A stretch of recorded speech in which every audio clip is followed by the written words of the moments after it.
কপিন কন্থা সেতু মানে যদি সন্তানে না খেয়ে থাকে, মা বাবা ঘরে খাওয়া খেতে পারে? হ্যাঁ, খেতে পারে? ছেলে মেয়ে খেতে পারছে না, ঘরে খাওয়া আছে, মা খেতে পারে? পারে। এখন এই যে তারা জগতের লোকের এত দুঃখ কষ্ট দেখে ভৌতিক জগতের কোনো কিছু আর তারা না, এই এদের উদ্ধার করবে কি? কপিন কান্থা, কপিন কান্থা আশ্রয় করেছে। কপিন মানে কপিন, আর কান্থা মানে কান্থা সবাই চিনি, পুরাতন কাপড় জোড়া দিয়ে যেতে পারে। কে শেখালো ওদেরকে? সুন্দর কাহিনী চৈতন্য চরিতামৃতে আছে। সনাতন গোস্বামী এখানকার বাংলার প্রধানমন্ত্রী ছিলেন, পালিয়ে গিয়েছেন সবকিছু ছেড়ে, দাড়ি মোষ রেখে দরবেশের মতো হয়ে গেছেন, যাতে রাস্তায় কোনো আদর না। রাস্তায় তার আত্মীয় শ্রীকান্ত একটা খুব দামি কম্বল দিয়েছে, ঠান্ডা দিন। এভাবে তিনি বারাণসী পৌঁছেছেন চন্দ্রশেখর আচার্যের ঘরে, সেখানে চৈতন্য মহাপ্রভু আছেন। চন্দ্রশেখর আচার্যকে বলছেন একে ভদ্র বানাও, অভদ্র বেশি আছে, দাড়িমোষ।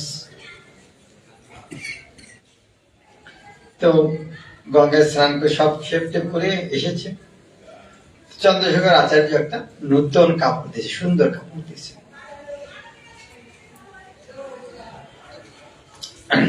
সনাতন গোস্বামী বলছেন, আপনি যদি আমাকে কাপড় দিতে চান তাহলে আপনার একটু পুরাতন কাপড় দিন, আমি নতুন কাপড় ব্যবহার করব।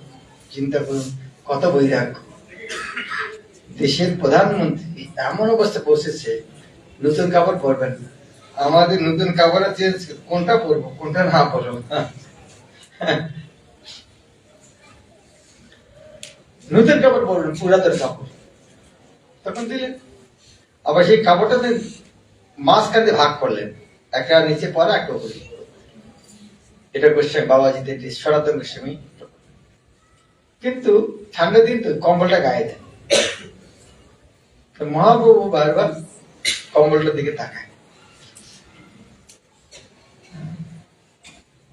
তো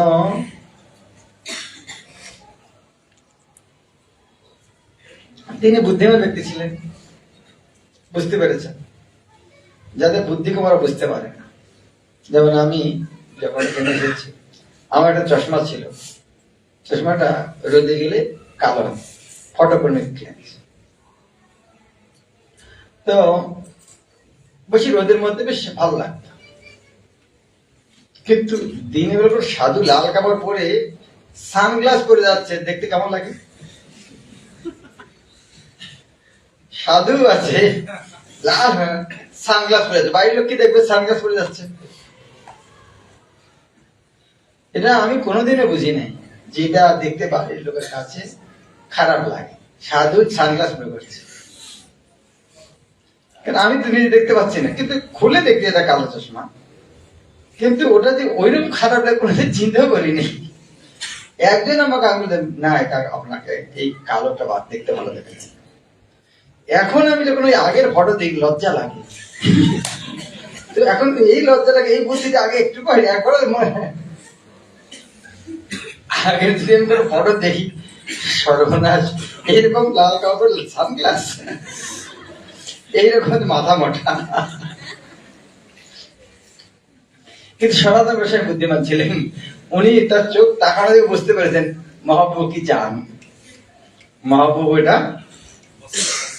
পছন্দ করছেন। তো গঙ্গার ঘাটে গিয়েছেন, ঘাটে দেখছেন একজন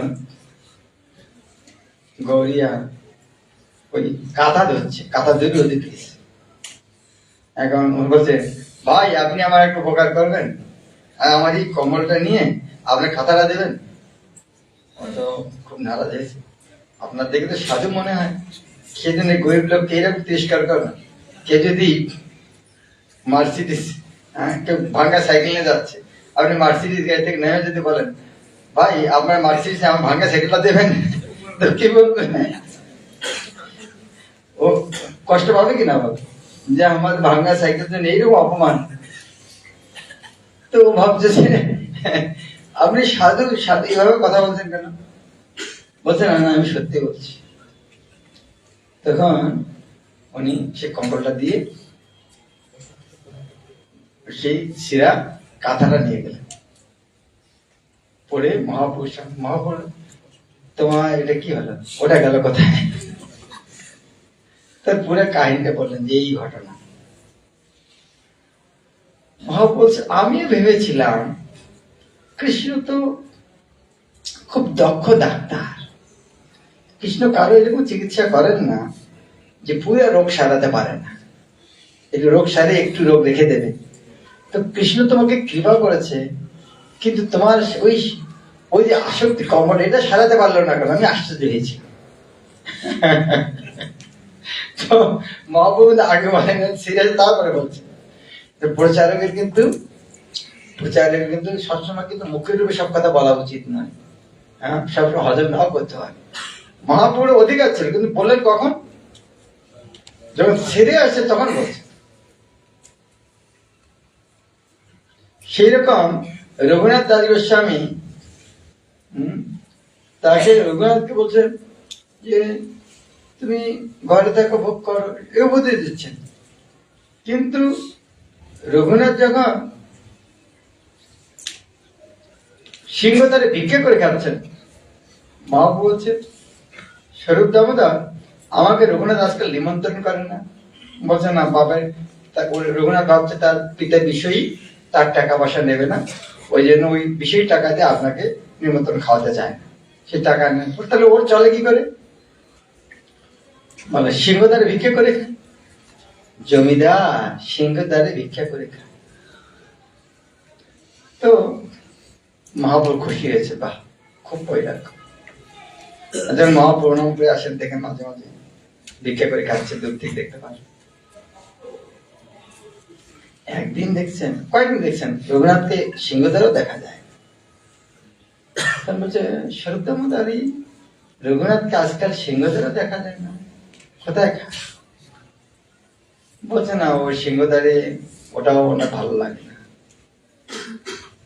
এইভাবে ভিক্ষা করে খাওয়া। তো উনি তো খায় কি, ড্রেনে যেগুলো ফেলে দেয়, তো ড্রেনে গরু বাছুর ছাগল খাওয়ার পরে যেগুলো পড়ে থাকে, তো ওগুলো নিচে জল দিয়ে ধুয়ে ওটা খায়। মহাপ্রভু এত খুশি হয়েছেন, রঘুনাথকে বলেনি, বলছে দেখো প্রথমে সিংহদ্বারে ভিক্ষা করে শুনি কত খুশি হয়েছেন, যখন বাদ দিয়েছেন তখন বলছে আসলে সিংহদ্বারে ভিক্ষা করে খাওয়াটা বেশ্যার মতো। বেশ্যা দেখে কখন এই পুরুষটা আসবে আমাকে টাকা দেবে, যখন দেবে না তখন ভগবান এ আমাকে আসলো না। তো এই বেশ্যা যখন সবসময় চিন্তা করে কে আসলো কে আসলো না, তো সিংহদ্বারে ভিক্ষা করাটা ওই রকম। চিন্তা করুন, ভিক্ষা করে খাওয়াটা বেশ্যার সঙ্গে তুলনা করতে, কখন? যখন ত্যাগ করেছেন। এখন যদি রঘুনাথ দাস গোস্বামী ভিক্ষা করে খাচ্ছে, যেখানে ভিক্ষা করে খাচ্ছে বেশ্যার মতো, বাধ্য এই উপদেশ দেওয়ার সময় একটু সাবধান থাকবে, কাকে কতটা ডোজ দেওয়া যাবে, কতটা সে সহ্য করতে পারবে। সত্য কথা হলেও ওই বলা যাবে না। হ্যাঁ, আর কে কতটা হজম করতে, কে কতটা পালন করতে পারবে, কয়দিন ভিক্ষা করে খাচ্ছে পারবে। এখন যে ভিক্ষা করে খাচ্ছে তাকে যদি বলে বেশ্যা, তাহলে সে যাবে কোথায়? তাই যারা প্রচারক তাকে বোঝা উচিত কাকে কত মাত্রায় বলতে হবে, সাবধান থাকা উচিত। যাই প্রসঙ্গ অন্যটা, এনারা কৌপিন পন্থা ছিল, কৌপিন পন্থা আশ্রয় করেছিল। তাহলে কষ্টে ছিলেন না, গোপী ভাব রসামৃতাব্দি লহরী কল্লোল মগ্ন বহু।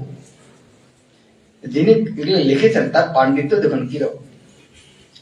গোপীভাব রসামৃতাব্দি লহরী, এই যে আনন্দ যে সমুদ্র, সমুদ্রে কি ওঠে? ঢেউ ওঠে, লহরী ওঠে।